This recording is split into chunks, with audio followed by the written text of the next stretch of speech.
და რეკლამის შემდეგ ჩვენ კვლავ პირდაპირ ეთერში ვართ.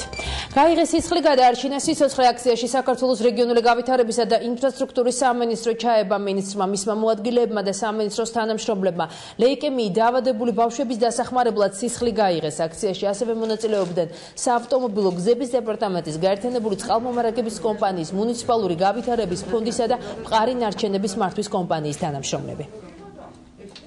დღეს ჩვენი სამინისტრო და დაქვემდებარებული უწყების თანამშრომლები ვაბარებთ სისხლს იმისათვის, რომ დავეხმაროთ ამ ბავშვებს და ამავდროულად მინდა მოვუწოდო ნებისმიერ ადამიანს, რომელსაც შეუძლია, რომ გაიღოს სისხლი და დაეხმაროს ამ ბავშვებს, ნამდვილად არ დაიშურონ და გააკეთონ კეთილი საქმე. რეგიონალური განვითარების და ინფრასტრუქტურის სამინისტრომ თვითონ გამოიჩინა ინიციატივა, გამოგვეხმაურნენ და დღეს ვიმყოფებით აქ. ძალიან დიდი მადლობა მინდა ვუთხრა ყველას ამ ინიციატივისთვის და მინდა მოვუწოდო სხვა საჯარო სამსახურებსაც მიბაძეთ ამ სამინისტროს, იმიტომ რომ თქვენს მიერ გაღებული სისხლი არის მინიმუმ 1 გადარჩენილი სიცოცხლე.